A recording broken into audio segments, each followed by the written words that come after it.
자, 오늘은 베드로전서 강의 세 번째 시간으로 베드로전서 2장 15절 말씀서부터 우리가 구절을 읽어가면서 이 말씀을 통해서 하나님 우리에게 또 바라시고 원하시는 하나님의 뜻이 무엇인지를 우리가 살펴보도록 하겠습니다. 자, 베드로전서 2장 15절을 한번 다 펴시기 바랍니다. 베드로전서 2장 15절을 다 펴셔서 여러분 성경책을 펴신 후에 우리 함께 큰 목소리로 성경을 읽어가면서 또 말씀을 한번 살펴보겠습니다. 자, 베드로전서 2장 15절부터 먼저 17절까지의 말씀을 다 같이 함께 큰 소리로 읽겠습니다. 곧 선행으로 어리석은 사람들의 무식한 말을 막으시는 것이라. 너희는 자유가 있으나 그 자유로 악을 가리는 데 쓰지 말고 오직 하나님의 종과 같이 하라. 무 사람을 공경하며 형제를 사랑하며 하나님을 두려워하며 왕을 존대하라. 자, 사도 베드로가 이 베드로전서를 통해서 박해를 당하고 있는 성도들에게 신앙을 굳건하게 지켜갈 것을, 그리고 또 그 신앙을 지켜갈 때 어떻게 신앙생활을 해야 할 것인가를 가르쳐주는 말씀들이 베드로전서에 가득 담겨져 있습니다. 그래서 우리는 베드로전서를 읽으면서 신앙을 지켜가기 어려운 이 코로나 시대에 우리가 어떤 마음으로 믿음 생활을 해야 하는지, 하나님이 우리에게 바라고 원하시는 바가 무엇인지, 사실 따지고 보면 비교를 굳이 하자면 초대교회 성도들하고 오늘 우리가 사는 이 시대를 한번 비교해 본다면 신앙을 지키는 데 있어서 더 어려운 때가 언제인가, 우리가 단순하게 비교할 수는 없겠지만 그러나 우리가 굳이 비교하자면 우리가 살고 있는 이 시대보다 2000여 년 전에 베드로전서를 읽고 있는 신자들이 신앙생활을 하는 것이 훨씬 더 비교할 수 없을 정도로 어려운 것이 바로 그 당시였습니다. 왜냐하면 그 당시는 신앙생활을 하는 것이 발각되면, 그것이 드러나게 되면 그대로 붙들려 가서 죽임을 당할 수 있는 것이 바로 그 베드로전서를 읽고 있는 그 당시 성도들의 삶의 모습이었습니다. 그래서 믿음이라고 하는 것은 내 목숨을 걸고 지켜가야 하는 것이었던 것이 바로 그 당시 시대의 상황이었습니다. 그래서 오늘 우리들이 코로나로 말미암아 대면 예배도 어렵고 여러 가지 많은 신앙을 지켜가는 것이 어려운 시대를 살아가고 있습니다만 2000년 전의 신자들과 비교해 본다면 우리는 우리의 신앙의 지금 이 상태는 충분히 신앙생활을 굳건하게 붙잡을 수 있는 그러한 시대임에 틀림이 없습니다. 그래서 이 베드로전서를 읽으면서 우리는 이러한 마음을 더욱더 많이 생각해야 합니다. 이 코로나 시대는 우리의 믿음을 시험하시는 그런 시험 기간이다. 그래서 시험 기간을 통해서 우리는 계속해서 더 힘들고 어려운 상황 앞에서 내 신앙, 내 믿음을 내가 잘 굳건하게 지키면서 믿음의 힘으로 인생의 모든 삶을 견디어낼 수 있겠는가라고 하는 것에 대해서 하나님 앞에 지금 시험을 보고 있는 중이다 라고 하는 것을 여러분 마음속에 생각하시면서 이 코로나 시대, 이 괴로움 많은 시대를 믿음으로 또 견디고 이겨나가야 하겠습니다. 그래서 베드로전서는 오늘 우리 시대에 참 필요하고 신자들이 마음 가운데 깊이 읽어야 할 말씀입니다. 괴로움 많은 인생 속에서 박해를 당하면서 신앙에 아주 극심한 고통을 겪는 그런 시대에도 신자들은 이 베드로전서의 말씀, 또 우리가 앞서서 읽었던 히브리서의 말씀, 이러한 말씀들을 붙들고서 그들의 믿음을 지켜갔다는 겁니다. 자, 오늘 본문의 말씀에서 그러한 어려운 시대에도 사도 베드로는 신자들에게 이렇게 신앙 안에 서야 한다고 가르쳐주고 있습니다. 자, 15절 말씀은 선행으로, 선하게 행하는 그 선행으로 말미암아 어리석은 사람들이 너희들의 그 믿음에 대해서 무식한 말로 너희들의 신앙을 조롱하고 너희들의 믿음에 대해서 비난하고 너희들의 그 믿음 삶을 그들이 흉보고 깔보고 그렇게 고통을 안겨주는 그러한 시대에도 선행으로 어리석은 사람들의 무식한 말을 막아라 라고 말하고 있습니다. 어리석은 자들이 무식한 말을 해대지 못하도록 신자들의 그 선한 행실로 말미암아 우리들의 믿음이 보잘것없는 믿음이 아니고 고상한 믿음이며 우리의 신앙이라고 하는 것이 아무것도 아닌 쓸데없는 것이 아니고 우리의 신앙이야말로 우리의 인생의 삶을 더욱더 뜻있게 또 목적있게 더 아름답고 숭고하게 만드는 것임을 참으로 알 수 있도록 어리석은 자들에게 너희들의 선행을 나타내 보여라 라고 하는 말씀을 15절에서 하는 것입니다. 그래서 우리가 베드로 전서 2장과 3장을 읽어가면서 선행으로 선을 행함으로 이 구절들을 주의해서 보면서 이것이 강조점이 여기에 있다라고 하는 것을 여러분 기억하면서 읽으면 좋겠습니다. 그래서 15절에 선행으로 라고 하는 이 구절에다가 동그라미를 좀 쳐놓으시든지 형광펜을 좀 쳐놓으시면 이제 뒤에서 계속해서 이것이 베드로 사도가 계속 강조하고 있는 내용이라는 것을 우리가 이제 알게 될 것입니다. 자, 그 다음에 이어지는 16절의 말씀을 보시면 너희는 자유가 있으나 그 자유로 악을 가리는 데 쓰지 말고 오직 하나님의 종과 같이 하라. 자, 너희가 자유가 있지만 자유가 있다고 해서 마음대로 그 자유를 가지고 악을 행하는 데에 그 자유를 쓰지 말아라 라고 말하는 겁니다. 악을 가리는 데 쓰지 말고 라고 하는 것은 네가 자유를 가지고 있다고 해서 악을 행하는 데 있어서 내가 자유가 있으니까 나는 아무거나 다 할 수 있어. 악한 것도 할 수 있고 선한 것도 할 수 있고 다 할 수 있어. 이렇게 자유를 가지고 방종하지 말아라 라고 말하는 겁니다. 세번역 성경에서 이 부분을 번역을 보면 그 자유를 악을 행하는 구실로 쓰지 말고 이렇게 번역했습니다. 자유가 있다고 해서 악한 것 또 하나님 앞에서 죄악된 것을 마음껏 행할 수 있는 자유가 주어진 것이 아닙니다. 우리에게 주어진 자유는 하나님의 뜻 안에서 살 수 있는 자유입니다. 제한된 자유라는 겁니다. 자유가 있다고 해서 마음대로 자기 멋대로 살아가는 것이 하나님이 원하는 바가 아닙니다. 그래서 오직 하나님의 종과 같이 하라 라고 말씀하고 있습니다. 여러분, 종은 오직 주인의 뜻대로만 삽니다. 종은 자기 마음대로 살 수가 없습니다. 자기 마음대로 행한다면 당장의 주인에게 몰매를 맞든지 죽임을 당할 수 있을 겁니다. 그러므로 하나님의 종과 같이 하라라고 하는 것은 너 뜻대로 살지 말고 네 자유대로 살지 말고 네 하고 싶은 대로 살지 말고 하나님의 뜻대로 살아라. 하나님이 원하시는 대로 살아라 라고 말씀하고 있는 것입니다.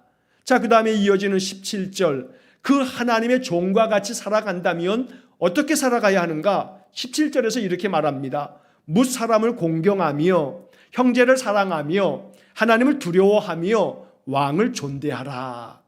자, 첫째, 뭇 사람을 공경하며 모든 사람을 존중하라는 겁니다. 사람들을 존중한 마음으로 대하라고 이야기합니다.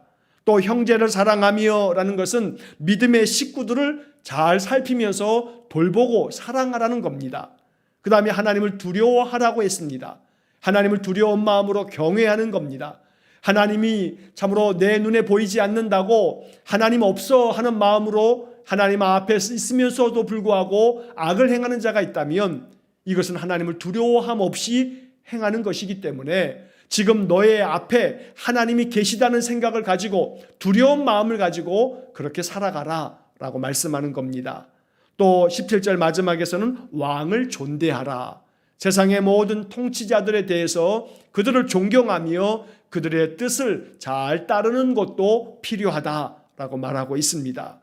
자, 그 다음에 이어지는 18절 이하의 말씀에 보면 하나님의 종과 같이 하라고 하는 이 16절의 말씀에 대한 구체적인 적용이 계속 이어집니다. 사환들은 이렇게 해라, 남편들은 이렇게 해라, 아내들은 이렇게 하라, 여러 가지의 그런 어떤 구체적인 사례를 들면서 우리가 하나님 앞에서 어떻게 선을 행해야 할지, 하나님이 기뻐하시는 뜻이 무엇인지를 알려주고 있는 것입니다. 자, 18절 말씀부터 20절까지의 말씀을 우리 한번 같이 읽어보겠습니다. 18절부터 20절까지를 읽겠습니다. 사환들아, 범사에 두려워함으로 주인들에게 순종하되 선하고 관용하는 자들에게만 아니라 또한 까다로운 자들에게도 그리하라. 부당하게 고난을 받아도 하나님을 생각함으로 슬픔을 참으면 이는 아름다우나 죄가 있어 매를 맞고 참으면 무슨 칭찬이 있으리요. 그러나 선을 행함으로 고난을 받고 참으면 이는 하나님 앞에 아름다우니라. 자, 여기 18절부터 20절까지의 말씀에서는 사환들에게 어떻게 살아가는 것이, 어떻게 믿음을 지켜가는 것이 하나님 앞에서 귀하고 아름다운 것인지, 하나님이 원하시는 신자의 삶이 무엇인지에 대해서 이야기를 합니다. 자, 개역개정 성경에서는 사환이라고 번역했습니다만 새번역 성경과 쉬운 성경에서는 하인들아 이렇게 번역했습니다. 새번역 성경과 쉬운 성경의 번역이 훨씬 더 적합한 번역입니다. 왜냐하면 사환이라고 하는 것은 요즘에는 별로 사용하지 않는 그런 단어이긴 합니다만 회사라든가 어떤 곳에서 잔심부름을 시키기 위해서 고용된 사람을 사환이라고 합니다. 그러니까 사환이라고 하는 것은 하인하고는 좀 급이 다릅니다. 사환은 심부름을 시키기 위해서 고용한 사람, 그 일을 시키기 위해서 내가 고용한 사람이기 때문에 하인하고는 좀 다른 그러한 번역이라고 할 수가 있습니다. 어찌 보면 그 당시 시대로 볼 때는 하인이라고 하는 말, 종이라고 하는 말이 훨씬 더 적합한 번역이 됩니다. 자, 종들에게, 하인들에게 말합니다. 범사에 두려워함으로 주인들에게 순종해라. 주인의 말을 잘 따르라 라고 말합니다. 믿음의 신자라면, 믿음을 가지고 있는 하인들은 더욱더 주인에게 잘 순종할 줄 알아야 한다. 그래서 그렇게 순종할 때에는 주인이 선하고 너그러운 사람에게만 그렇게 하는 것이 아니고, 자, 18절의 마지막 하반절이 참 의미심장합니다. 까다로운 자들에게도 그리하라. 너의 주인이 까다로운 자라 할지라도 너희들은 그 주인에게 순종해야 한다라고 말씀하고 있습니다. 이 까다로운 자들이라고 하는 이 번역을, 쉬운 성경의 번역을 보면 악하고 나쁜 주인에게도 이렇게 번역했습니다. 악하고 나쁜 주인에게도 너희 하인들은 주님의 믿음을 가지고서 순종할 줄 알아야 한다. 자, 그 다음 19절의 말씀에 부당하게 고난을 받아도 하나님을 생각함으로 슬픔을 참으면 이는 아름다운 것이다 라고 말합니다. 부당하게 억울하게 고난을 받는다 할지라도 하나님께서 갚아주실 것이다. 만약에 너희가 억울한 일을 당하는 것이라면 반드시 하나님께서 그에 대해서 보응하실 것이다. 그러니 하나님을 생각함으로 그 모든 것들을 잘 괴로움을 견디어내고 참아낸다면 이것은 하나님 앞에서 귀하고 아름다운 것이다 라고 말씀하고 있습니다. 여기서 중요한 것은 하나님을 생각함으로, 이 말씀이 중요합니다. 어떠한 고난을 당해도, 어떤 슬픔을 당해도, 어떤 괴로움이 있다 할지라도 하나님을 생각함으로 견디어내고 이겨나가는 것이 중요하다고 말씀하고 있는 겁니다. 이것은 하인들에게 뿐만 아닙니다. 그 당시 많은 신자들은 하나님 앞에서 이러한 마음을 가지고 살아야 한다고 베드로가 알려주고 있는 것입니다. 하나님을 생각하면서 어떤 고난도, 그것이 부당하게 당하는 고난이라 할지라도, 그리고 그것이 너에게 많은 슬픔과 괴로움을 안겨준다 할지라도 하나님을 생각함으로 참으면 하나님께서 모든 것에 대해서 응답하시고 보응하실 것이라는 그 하나님의 약속을 믿으면서 견디면 이것이 참으로 귀하고 아름다운 것이 된다, 이렇게 말씀합니다. 자, 20절 말씀에서 만약에 너희들이 고난을 당하는 것이 너희들의 죄로 말미암아 매를 맞는 것이라고 한다면 이것은 아무리 참는다 할지라도 너희들이 죄값을 받는 것이니 칭찬받을 만한 것이 없다. 그러나 선을 행함으로 고난을 받고 참으면 이것은 하나님 앞에서 아름다운 것이다 말씀합니다. 자, 여기서 20절의 중간에 보면 선을 행함으로 라는 구절이 나옵니다. 자, 우리가 아까 15절에서 선행으로 라고 하는 단어에 동그라미를 하나 쳐놓았는데 오늘 이 20절의 말씀에서도 마찬가지입니다. 선을 행함으로, 여기 동그라미를 좀 하나 쳐놓으십시오. 베드로 사도는 이 베드로전서를 통해서 신자들에게 계속해서 선한 삶을 강조하고 있습니다. 선을 행하는 것으로서 하나님의 은혜가 그들에게 임한다고 말씀해주고 있는 것입니다. 자, 그 다음에 24절로 넘어가서 24절과 25절의 말씀을 보겠습니다. 24절, 25절 우리 한번 같이 한 목소리로 읽겠습니다. 친히 나무에 달려 그 몸으로 우리 죄를 담당하셨으니 이는 우리로 죄에 대하여 죽고 의에 대하여 살게 하려 하심이라. 그가 채찍에 맞음으로 너희는 나음을 얻었나니 너희가 전에는 양과 같이 길을 잃었더니 이제는 너희 영혼의 목자와 감독 되신 이에게 돌아왔느니라. 자, 24절과 25절에서는 예수 그리스도께서 우리를 위하여 십자가의 죽으심으로 말미암아 우리가 구원함을 얻었고 우리 주님께서 십자가의 채찍에 맞으심으로 말미암아 우리가 회복되어진다는 것을 말씀해 주고 있습니다. 이 24절과 25절의 말씀은 사도 베드로가 이사야 53장 5절과 6절의 말씀을 베드로가 마음 가운데 묵상하면서 이렇게 이 말씀을 전하고 있는 것으로 보여집니다. 자, 우리가 잘 알고 있죠. 우리가 지금 아침마다 이사야서를 읽고 있는데 얼마 전에 이사야 53장을 읽었습니다. 이사야 53장 5절 말씀. 그가 찔림은 우리의 허물 때문이요 그가 상함은 우리의 죄악 때문이라. 그가 징계를 받음으로 우리는 평화를 누리고 그가 채찍에 맞음으로 우리는 나음을 받았도다. 자, 이 이사야 53장 5절 마지막 부분에서 그가 채찍에 맞음으로 우리는 나음을 받았도다. 자, 오늘 본문의 말씀 24절의 말씀의 끝부분에 보면은 그가 채찍에 맞음으로 너희는 나음을 얻었나니. 자, 이 말씀은 이사야 53장 5절의 말씀을 베드로가 인용해서 말씀하고 있는 것입니다. 이 베드로전서는 베드로의 설교입니다. 베드로는 이 말씀들을 통해서 예수 그리스도께서 채찍에 맞으심으로 우리가 회복되고 우리가 나음을 얻는다고 알려주고 있습니다. 이 말씀을 우리는 믿어야 합니다. 예수님께서 그 몸으로 우리의 죄를 대신하여 담당하셨기 때문에 그 십자가를 지시면서 주님이 채찍에 맞으시고 또 창에 찔리시며 물과 피를 쏟으시면서 십자가의 죽으심으로 말미암아 우리가 나음을 얻었다. 우리의 인생의 삶이 구원함을 얻었으며 회복되어진다고 말씀하고 있는 겁니다. 자, 그럼에도 불구하고 25절의 말씀에 너희가 전에는 양과 같이 길을 잃어버렸다.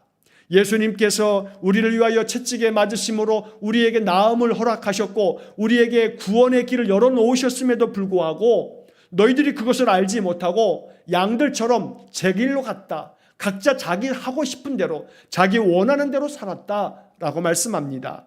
자, 여기 전에는 양과 같이 길을 잃었다라는 이 말씀도 이사야 53장 6절의 말씀을 베드로가 이렇게 자기의 마음으로 묵상하면서 해석하여서 말씀을 이렇게 전하고 있는 것입니다. 이사야 53장 6절의 말씀에 이렇게 기록되어 있습니다. 우리가 다 양 같아서 그릇 행하여 각기 제 길로 갔거늘 여호와께서는 우리 모두의 죄악을 그에게 담당시키셨도다. 자, 이 말씀에 의하면 우리는 다 양 같아서 그릇 행하여 각기 제 길로 갔다라고 말씀합니다. 각기 자기 원하는 대로 자기 하고 싶은 대로 자기가 자유가 있다고 내 자유를 가지고 내 마음대로 살겠다 하면서 그들이 마음껏 하나님을 거역하면서 하나님을 등지고 떠나갔다는 겁니다. 그래서 그 모든 우리의 죄악을 대신 담당하시려고 예수님께서 이 땅에 오셨고 채찍에 맞으셨고 십자가의 죽으심으로 말미암아 우리가 구원의 길을 얻고 하나님의 거룩한 자녀가 되어서 이제는 자, 오늘 25절 마지막 부분에서 이제는 너희 영혼의 목자와 감독 되신 이에게 돌아왔느니라. 너희가 이제는 주님께로 돌아와서 너희 영혼의 목자이신 주님께로 돌아옴으로 말미암아 이제 너희들에게 구원의 길이 열리고 생명의 능력이 이제 가득하게 될 것이니 믿음을 지켜라. 바로 이것이 사도 베드로가 베드로전서를 통해서 말씀하고 있는 것입니다. 자, 여기 25절의 그 뒷부분에 보면 너희 영혼의 목자라는 표현이 나옵니다. 영혼의 목자. 우리의 영혼을 늘 선한 길로 인도하시는 우리의 목자. 바로 그 예수 그리스도에게로 우리가 돌아와서 항상 주님과 동행하며 살고 주님이 이끄시는 대로 살고 주님 주시는 마음을 가지고 산다면 인생의 삶이 아무리 괴로워도 능히 이겨낼 수 있습니다. 능히 견디어낼 수 있습니다. 왜냐하면 나의 영혼의 목자 되신 주님께서 나의 인생길을 인도하시기 때문입니다. 사망의 음침한 골짜기를 다닐지라도 해를 두려워하지 않을 것은 주께서 나와 함께 하심이라. 주님께서 나와 함께 하심으로 말미암아 우리의 마음에 목자 되신 주님이 우리에게 평강을 주실 겁니다. 마음 괴로움이 심할 때 내 영혼의 목자이신 주님, 지금 내 마음을 인도해 주십시오. 지금 내 마음 가운데 하나님의 평강을 허락해 주십시오. 이렇게 기도하시면 영혼의 목자이신 주님께서 우리의 인생을 더욱더 평강으로, 또 마음 가운데 모든 근심, 걱정, 불안, 염려, 두려움 다 사라지고 마음에 감사하는 마음이 솟아나도록 만들어 주실 겁니다. 영혼의 목자이신 주님, 내 마음 심령을 인도해 주십시오. 이렇게 늘 기도하면서 살아가실 수 있기를 간절히 축원합니다. 자, 그 다음에 이어지는 말씀에서 이제 3장으로 넘어가시겠습니다. 자, 3장 1절 말씀부터 4절까지의 말씀을 보겠습니다. 3장 1절로 4절 말씀입니다. 우리 한번 같이 읽겠습니다. 아내들아, 이와 같이 자기 남편에게 순종하라. 이는 혹 말씀을 순종하지 않는 자라도 말로 말미암지 않고 그 아내의 행실로 말미암아 구원을 받게 하려 함이니, 너희의 두려워하며 정결한 행실을 봄이라. 너희의 단장은 머리를 꾸미고 금을 차고 아름다운 옷을 입는 외모로 하지 말고 오직 마음에 숨은 사람을 온유하고 안정한 심령에 썩지 아니할 것으로 하라. 이는 하나님 앞에 값진 것이니라. 자, 여기 1절부터 원래는 6절까지의 말씀에서 아내들에 대한 베드로의 권면이 나옵니다. 그 중에서 우리가 1절부터 4절까지의 말씀을 읽었습니다. 자, 여기 1절의 말씀에서 아내들아, 자기 남편에게 순종해라, 이렇게 말씀합니다. 자, 그 이유가 있는데 그 뒤에 이어지는 말씀에서 이는 혹 말씀을 순종하지 않는 자라도 말로 말미암지 않고 그 아내의 행실로 말미암아 구원을 받게 하려 함이니. 자, 남편들을 구원하기 위해서 아내들은 남편에게 순종하라 라고 권면하고 있는 겁니다. 자, 왜냐하면 말씀을 순종하지 않는 자라도, 말씀을 듣지 않는 남편이라 할지라도, 하나님의 말씀을 멀리하고 하나님의 말씀에 귀를 기울이지 않는 남편이라 할지라도 말로는 그 마음이 감동되지 않지만, 그러나 그 아내의 선한 행실로 말미암아 이 남편들이 감동을 받고, 그래서 이 아내들의 선한 행실, 순종하는 그 온전한 마음을 보면서 말로는 설득이 안 됐는데, 말로는 감동이 안 됐는데 아내의 행실을 보면서 이 남편들이 감동을 받고 하나님께로 나와 구원을 얻게 될 테니 아내들은 행실로 말미암아 남편을 구원할 수 있도록 순종하는 마음을 가지고 살아가라 라고 권하고 있는 것입니다. 자, 이 1절의 말씀을 쉬운 성경의 번역으로 보면 보다 더 참 쉽게 번역을 하면서 더 깊은 의미를 우리가 알 수 있도록 번역이 되어져 있습니다. 자, 1절 말씀을 제가 쉬운 성경으로 한번 읽어드리겠습니다. 그러면 하나님을 멀리하고 그 말씀에 귀를 기울이지 않던 남편들도 아내의 순종하는 모습에 의해 하나님을 믿게 될 것입니다. 억지로 설득하려는 100마디 말보다 온전한 행동이 남편을 감동시킬 것입니다. 이게 쉬운 성경의 번역입니다.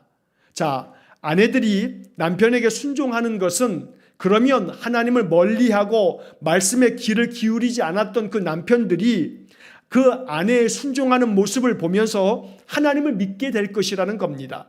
그래서 억지로 설득하려는 100마디 말보다 온전한 행동이 남편을 감동시킨다. 오늘 이 말씀은 믿음 안에 서 있지 아니하는 남편들을 둔 아내들이 믿음의 삶을 통해서 그 남편들을 아내의 선한 행실로 말미암아 감동을 줄 때 그들이 말로는 설득되지 않았지만 아내의 선한 행동을 보면서 마음에 설득이 되고 감동이 되어서 하나님을 믿는, 하나님 섬기는 자가 될 것이다 라고 말씀하고 있는 것입니다. 자, 그 다음에 2절의 말씀에 보면 아내들에게 또 이렇게 말합니다. 너희의 두려워하며 정결한 행실을 봄이라. 남편들이 그 아내들의 그 하나님을 경외하는 마음, 또 그 정결한 행실을 바라보면서 남편들이 마음이 감동이 되어서 하나님께로 나아간다는 겁니다. 자, 제가 옛날에 목회했던 신학교를 졸업하고 처음 임지였던 공릉동에 로건교회라고 하는 작은 교회가 있습니다. 제가 한두 차례 이 이야기를 드린 적이 있습니다. 그곳에 한 여자 집사님이 계신데 처음부터 집사는 아니었죠. 새신자로 들어와서 믿음 생활 열심히 하고 집사가 되고 또 지금 권사가 되어 있습니다. 자, 그분이 예수를 믿기 전에는 아주 열렬한 불신자였습니다. 또 그리고 불교신자였습니다. 그래서 이 사람이 집에 가게 되면 액자에도 이 불자가, 한자로 불자가 이렇게 큰 글자로 써 있는 그런 집이었습니다. 아주 불심이 얼마나 깊었는지 모릅니다. 그런데 이분이 그 동네에 살고 있는 믿음 생활하고 있는 집사님들의 전도를 받으면서 그들이 주변에서 얼마나 잘해 주었던지, 그래서 이 사람이 저렇게 친절하게 잘해주고 참 아름다운 그런 삶을 살아가는 사람이라면 나도 한번 교회를 한번 나갔으면 좋겠다 하는 마음으로, 그래서 교회를 한 번, 두 번 걸음을 하게 된 겁니다. 그 사람이 신앙생활을 하게 된 이유는 전적으로 그 동네에 살고 있었던 이웃들의 아름다운 그런 행실을 보면서 마음속에 참 교회 나가는 사람이 다르네 하면서 교회를 한번 궁금한 마음으로 나왔습니다. 자, 그런데 이분이 그렇게 교회를 나오기 시작하면서 이제 절에 나가는 것들을 다 끊고 내가 교회를 나와야겠다 하면서 그러면서 등록을 하고 신자가 되었습니다. 자, 그런데 중요한 것은 이분이 이렇게 예수를 믿으면서 6개월이 지나고 한 1년쯤 지났을 때 이분의 남편이 교회를 나오게 된 겁니다.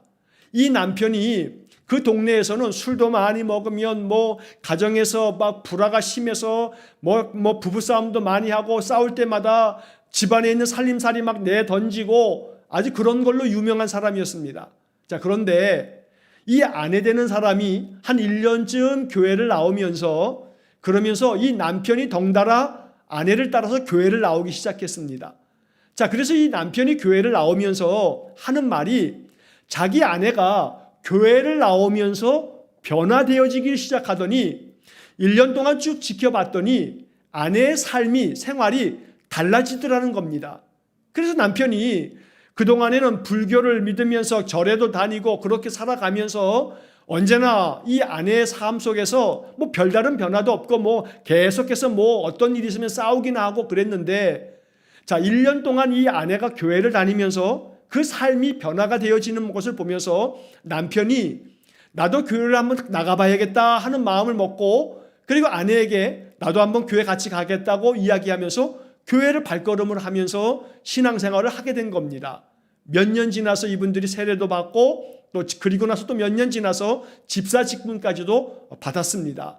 자, 여기서 저는 그분들을 이렇게 생각할 때마다 그런 생각이 듭니다. 한 사람의 선한 행실은 그 주변 사람들의 삶 속에 영향을 미치게 되고 그들이 믿음을 갖도록 하는 아주 중요한 그런 촉매 역할을 하게 된다는 겁니다. 자, 그 아내 되시는 분이 교회를 나오게 됐던 그 첫 발걸음은 그 동네에 있는 사람들의 그 아름다운 행실, 선한 행동을 보면서 마음속에 궁금함이 생겨서 교회를 나오기 시작했던 겁니다. 자, 제가 좀 전에 말씀드렸죠. 그 집에 불자, 커다란 한자로 써 있는 그 액자가 쓰여 있는데 이분이 예수를 믿으면서 그 액자의 안에 있는 그 불자를 떼어냈습니다. 그런데 그 떼어내고 난 다음에 빈 액자를 집에다 걸어둔 겁니다. 그래서 제가 교구 목사여서 그 집에 신방을 하게 됐을 때 집에 갔더니 액자에 아무것도 써있지 않은 빈 액자가 걸려있는 겁니다. 그래서 저 액자가 뭐냐라고 물어봤더니 거기에 예전에는 불자가 이렇게 써 있었는데 예수 믿으면서 그 불자를 떼어냈다는 겁니다. 그러고서 하는 말이 이 액자를 그냥 버릴까 했다가 내가 예전에는 그런 사람이었는데 지금은 내가 예수 믿고 이렇게 변화된 삶을 살지 하면서 그 증거를 남기기 위해서 액자에 있는 그 불자를 떼어내고 난 다음에 빈 액자를 그대로 두고 있더라는 겁니다. 제가 그 이야기를 듣고 참 그 얘기가 감동이 됐습니다. 그래서 제가 여러 해 전에도 설교 중에 그분의 이야기를 한번 이야기한 적이 있었습니다. 자, 오늘 본문의 말씀에서 중요한 것은 3절의 말씀을 보니까 너희의 단장은, 자, 지금 아내들에게 말하는 거지요. 자, 아내들이요, 너희들이 이렇게 단장을 할 때에는 머리도 꾸미고 또 금목걸이나 금반지나 뭐 또 팔찌나 이렇게 금으로 꾸미는 거, 금을 차고 있는 거, 또 혹은 아름다운 옷을 입는 거, 이런 것처럼 외모로 하지 말고, 너희들의 단장을 외모만 단장하지 말고, 중요한 것은 오직 마음에 숨은 사람. 여러분, 이 말씀이 참 멋진 번역입니다. 개역개정 성경의 이 번역이 마음에 숨은 사람을 단장하라고 말합니다. 어떻게 단장하냐면 마음에 숨어있는 사람을 온유하고 안정한 심령에 썩지 아니할 것으로 단장하라 라고 말하는 겁니다.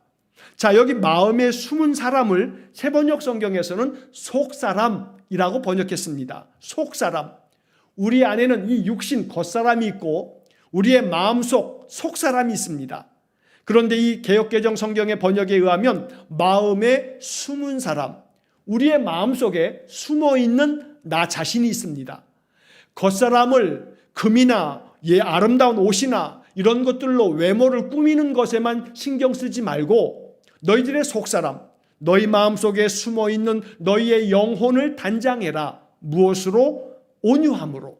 또 무엇으로? 안정한 심령으로. 여기 안정한 심령이라고 하는 번역이 참 멋진 번역입니다. 우리의 심령이 안정되어 있어야 합니다. 그래서 안정한 심령을 갖는 것, 이것이 참으로 귀하고 아름다운 모습이라고 말씀하는 겁니다. 이것은 아내들에게 주신 말씀이지만 아내들뿐만이 아닙니다. 모든 신자들에게 필요한 것은 안정한 심령입니다. 여기 안정한 심령이라고 하는 이 부분을 마음속에 깊이 묵상하시기 바랍니다. 우리의 심령이 안정되어져 있어야 합니다. 언제나 어떤 상황에서도 우리의 마음 심령이 요동치면 안 됩니다. 아무리 힘들고 어려운 고난이 겹겹이 쌓인다 할지라도 마음이 안정되어 있어야 합니다. 그래서 안정한 심령, 이것으로 너희의 속사람을 단장하라 라고 말하는 겁니다. 이렇게 안정한 심령, 온유한 심령으로 속사람이 되어지려면 썩지 아니할 것이 뭡니까? 이게 하나님 말씀입니다. 썩지 아니할 것, 하나님의 말씀으로 너희 속사람을 온유하게 또 안정한 심령이 되도록 그렇게 마음을 단장하라고 말씀하고 있는 겁니다. 썩지 아니할 하나님의 말씀, 영원한 하나님의 말씀으로 우리의 심령을 단장하여서 우리의 마음 중심이 늘 안정되어지고 항상 온유한 마음이 되어지는 그런 귀한 삶이 되어지시기를 간절히 축원합니다. 그렇게 될 때에 이러한 것들이 하나님 앞에서 값진 것이다. 이것이 귀하고 아름다운 것이다 라고 말씀합니다. 오늘 이 말씀 속에서도 1절 중간에 보면 그 아내의 행실로 말미암아 라고 하는 말이 나오고 또 2절에도 보면 너희의 두려워하며 정결한 행실을 이라고 하는 말이 나옵니다. 언제나 이 베드로는 우리 신자들에게 우리들의 행실로 말미암아 우리들의 삶에서 안정된 심령, 온유한 심령을 통해서 우리들의 신앙의 삶이 드러나므로 아내들에게는 남편이 그러면 감동이 되어 하나님 섬기게 될 것이고 그렇게 살아가는 신자들은 주변 사람들에게 선한 영향력을 끼치게 될 것이라고 말씀하고 있는 것입니다. 오늘 이 말씀 앞에서 이것이 하나님 앞에 값진 것이다.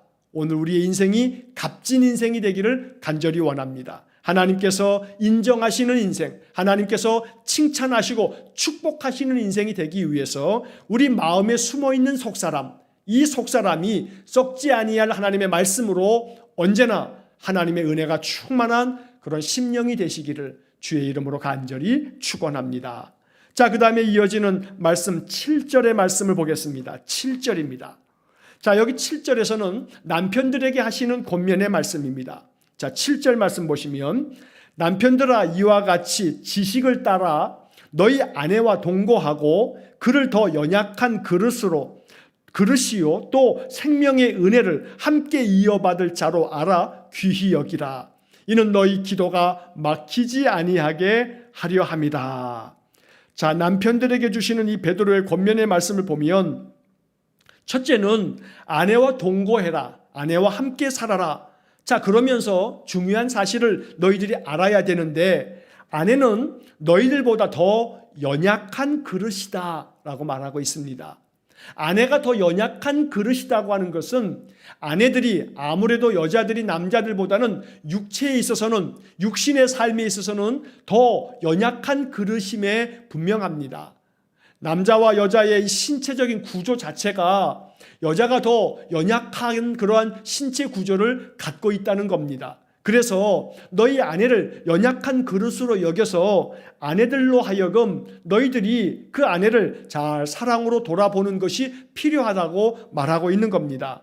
자, 이렇게 연약한 그릇인 바로 그 아내들을 너희들이 잘 알아서 이 아내들을 잘 귀히 여길 줄 알아야 되는데 생명의 은혜를 함께 이어받을 자로 알아 귀히 여기라.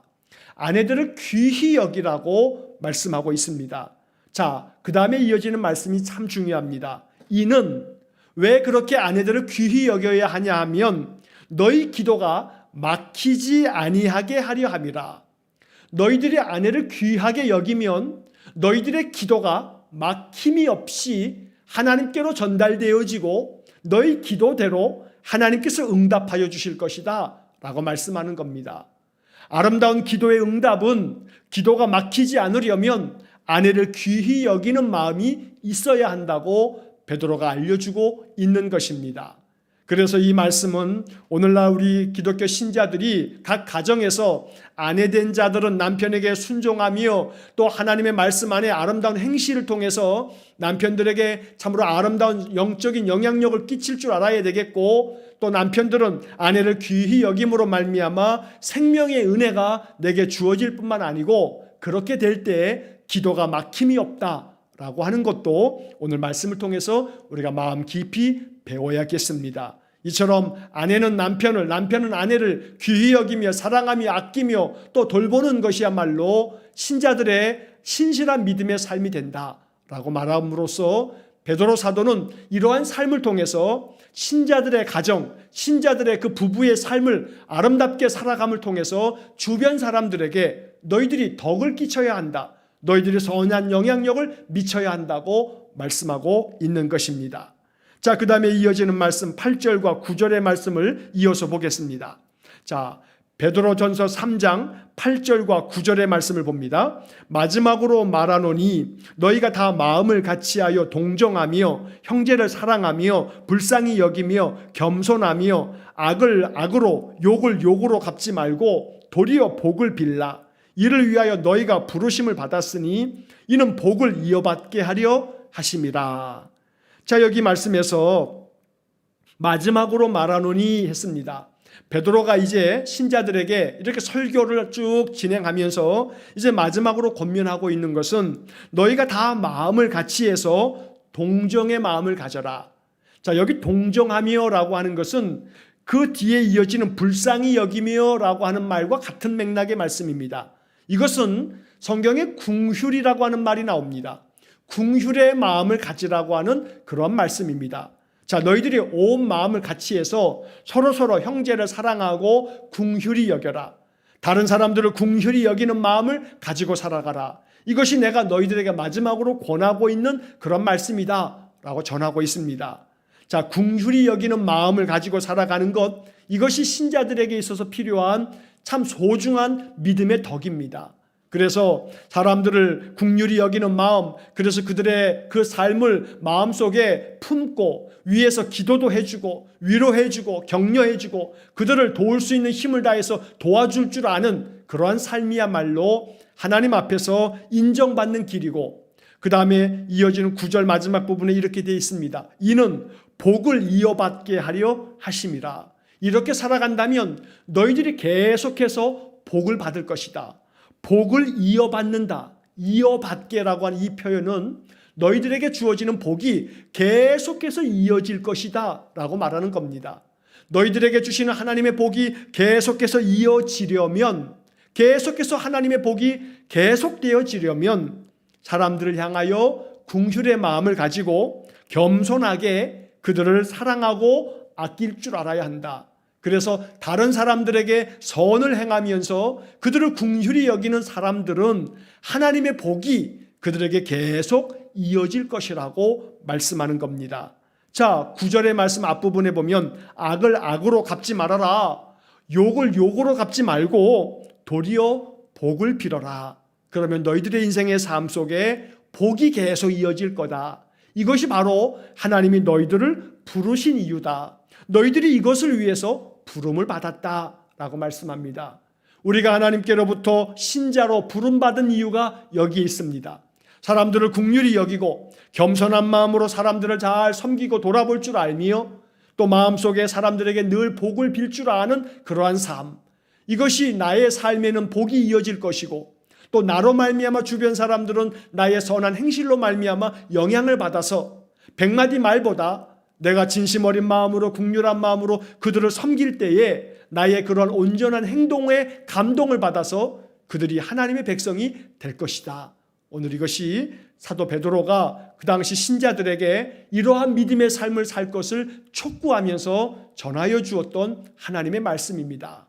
오늘 이 말씀이 우리에게 큰 영적 교훈이 될 수 있기를 간절히 축원합니다. 그래서 이 말씀과 같이 우리의 선한 행실로 말미암아 우리의 삶이 주변 사람들에게 영향을 미친다는 사실, 사람들이 보지 않는 것 같지만 그러나 보고 있습니다.